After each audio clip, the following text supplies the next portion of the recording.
반갑습니다. 10월 28일 금요일 큐티 스케치 시간입니다. 오늘 본문은 창세기 41장 1절부터 16절까지의 말씀입니다. 오늘 본문은 이렇게 시작합니다. 만 2년 후에 바로가 꿈을 꾼즉 자기가 나일 강가에 서 있는데 보니 아름답고 살찐 7 암소가 강가에서 올라와 갈밭에서 뜯어먹고 그 뒤에 또 흉하고 파리한 다른 7 암소가 나일 강가에서 올라와 그 소와 함께 나일 강가에 서 있더니 그 흉하고 파리한 소가 그 아름답고 살찐 7 소를 먹은지라. 바로가 곧 깨었다가. 오늘 본문은 바로의 꿈 이야기.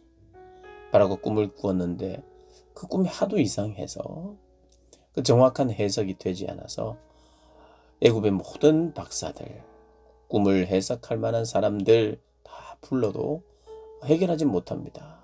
그러자 그때 술 맡은 관원장이 요셉을 기억해서 요셉을 불러오는 그런 내용입니다. 어제 본문에도 이야기를 했지만 하루하루 사실 이 요셉은 술 맡은 관원장이 그 관원장을 기다렸어요. 왜 그렇습니까? 그가 복직되고 나서 이제 그를 통해서 은혜를 받을 수 있겠다 이렇게 생각하고 기대했기 때문이죠. 그런데 얼마나 시간이 걸렸습니까? 오늘 본문에 보니까 만 2년 후에. 언제부터요? 술 맡은 관원장이 감옥에서 나간 후로 만 2년. 저는 예전에 성경을 읽다가 성경을 읽고 좀 자세히 읽으면서 묵상을 하는데 이제 40장을 읽고 한 장을 탁 넘겼는데 41장의 시작을 이렇게 합니다. 만 2년 후에. 그 긴 시간 동안 만약에 요셉이 사람을 기다렸다면 얼마나 힘든 시간이었을까. 그리고 사람을 기대할 만도 하죠. 그런데 그 기대를 이제 포기해야 될 때 글쎄요, 한 달 정도, 2달 정도 만에, 길게는 3개월 만에 포기하지 않았겠나 생각을 합니다. 만약에 하루하루 그 술 맡은 관원장의, 그 술 맡은 관원장이 나를 빼주러 올 것이다 라고 생각하고 기대하면 참 매일이 힘든 그런 시간을 보낼 수밖에 없었겠죠. 어쨌든 요셉은 그런 가운데서도 묵묵하게 그 일을 잘 감당했던 것 같습니다. 그 2년 동안 무슨 일이 있었는지 전혀 언급하고 있지는 않습니다.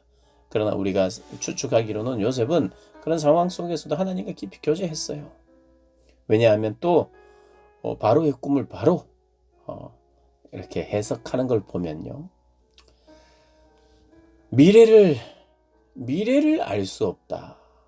우리는 미래를 알고 싶은데 사실 미래를 알 수 없는 나라는 절대적으로 강할 수가 없죠. 그리고 아무리 강한 나라라 하더라도 미래를 알 수 없다면 늘 불안한 것이에요. 이 땅의 모든 나라는 그렇습니다. 그래서 강한 나라가 세워졌다가 또 무너지고 또 세워졌다가 무너지고 하는 것이 역사죠. 제 아무리 강해도 미래를 제대로 모르면 준비할 수 없습니다. 애굽도 그렇죠. 애굽이 지금 어떤 나라입니까? 가장 강한 나라예요. 근데 그 강한 나라지만 그 왕이지만 자기에게 일어날 일들을 전혀 예측할 수 없어요. 어느 정도 예측한다고 한들 그것이 나라의 운명을 결정할 수는 없죠. 기근이 들겠다는 꿈이었거든요. 기근 전에 또 7년의 풍년이 있지만 그 풍년은 언제 풍년이었느냐는 듯이 7년의 흉년이 완전히 잡아먹을 것이다. 그래서 풍년을 전혀 기억할 수 없는 날이 올 것이다. 오늘 꿈 이야기가 그 이야기입니다. 바로가 꾼 꿈이 그 이야기예요. 그런데 어떻습니까? 하나님은 이것을 아십니까? 모르십니까? 아시죠. 풍년이 7년 있을 것도 아시고 흉년이 7년 있을 것도 아시고 그래서 그것을 바로에게 꿈을 통해서 말씀하여 주시고 바로는 깨닫지 못하고 애굽 사람들은 깨닫지 못하지만 그것을 깨닫고 아는 사람이 있으니 하나님이 사용하시는 사람. 그게 바로 요셉이죠. 아무도 몰랐는데 미래를 아시고 미래를 설계하시고 계획하신 그분이 그렇게 결정하면 그렇게 되는 거예요. 그래서 오늘 요셉은 이제 바로 앞에 섭니다. 결국 하나님에 의해서만, 하나님이 사용하시는 사람에 의해서만 하나님의 뜻을 알게 되죠. 하나님이 결정하신 미래를 알게 됩니다. 오늘 15절에 바로 앞에 요셉이 섭니다. 15절을 보면 이렇게 이야기합니다. 바로가 요셉에게 이르되 내가 한 꿈을 꾸었으나 그것을 해석하는 자가 없으니 들은즉 너는 꿈을 들으면 능히 푼다 하더라. 16절 요셉이 바로에게 대답하여 이르되 내가 아니라 하나님께서 바로에게 편안한 대답을 하시리이다. 제가 아는 게 아니라 하나님이 아십니다. 하나님이 참신이시기 때문에 아십니다. 바로도 신을 의지했거든요, 애굽에서. 그리고 그의 술객들, 그의 마술사들, 그의 꿈 해석자들, 이런 사람들이 다 신들을 의지했거든요. 근데 요셉이 지금 이렇게 이야기하는 거예요. 그들이 신이라고 말하고 그들이 꿈을 해석하려고 했지만, 미래를 나름대로 알려고 했지만 몰랐죠. 그럴 수밖에 없어요. 왜냐하면 미래를 주관하시고 다스리시는 분이 하나님 한 분밖에 없기 때문이죠. 하나님이 참신이세요. 이걸 지금 이야기하고 있는 거예요. 제가 아니라 하나님이 말씀하십니다. 하나님이 바로 당신에게 편안한 대답을 해주실 것입니다. 샬롬을 주실 것입니다. 이렇게 이야기합니다.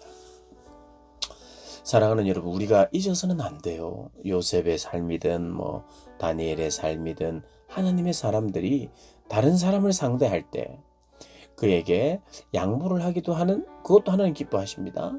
그리고 또 친절하게 그들을 대하는 것도 기뻐하시고요. 다른 이들을 도와주고 사랑하는 것도 다 기뻐하십니다. 그리고 하나님의 사람들은 그렇게 살아요. 그러나 빠지지 않고 그런 친절과 사랑과 그가 하는 봉사 안에 누구를 녹여내냐 하면은, 누구를 녹여내야만 하느냐 하면은 하나님을 녹여냅니다. 친절한 봉사 속에서 하나님의 이름이 드러나고, 아낌없는 사랑 속에서 하나님의 이름이 증거되고, 오늘 그는 봉사하는 일을 합니다. 바로의 요청 앞에 대답하면서 하나님을 증거해요. 찬양받기에 합당하신 그 하나님, 일하시는 하나님, 모든 것을 아시는 하나님, 자기가 믿는 하나님이 누구인지 증거한단 말입니다.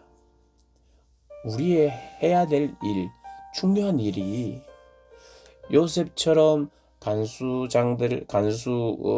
죄수로 있으면서 많은 사람들에게 선을 행하는 것도 있고, 보디발의 집에서도 열심히 일을 했고, 그 모든 일들이 또 하나님 보시기에 좋은 일들이지만, 어찌하든지 하나님을 드러내고 하나님을 자랑하고 하나님을 찬양하고 하나님을 높이는 삶, 그것이 가장 그 삶의 중심이었어요.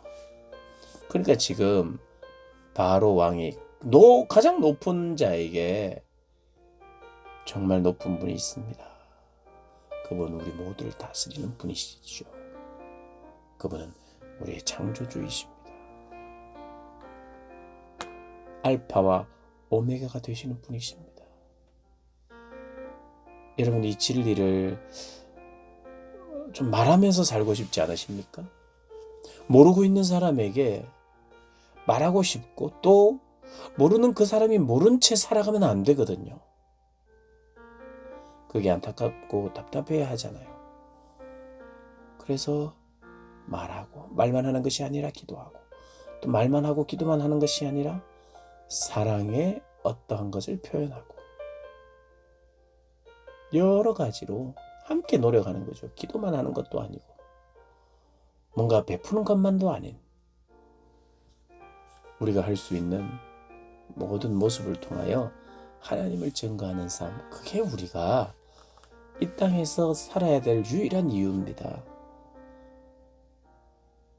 이 땅에서 사는 것보다 하나님과 영원히 함께 사는 것, 빨리 그렇게 사는 것이 좋은데 굳이 이 땅에서 우리가 살고 있는 이유가 있다면 찬양받기에 합당하신 그 하나님을 찬양하고 자랑하고 증거하기 위하여, 우리의 구원자 대신 그분을 증거하기 위하여, 아직 잃어버린 자들, 주님을 모르는 자들이 있기 때문에 그렇게 하는 것이 우리의 삶이죠.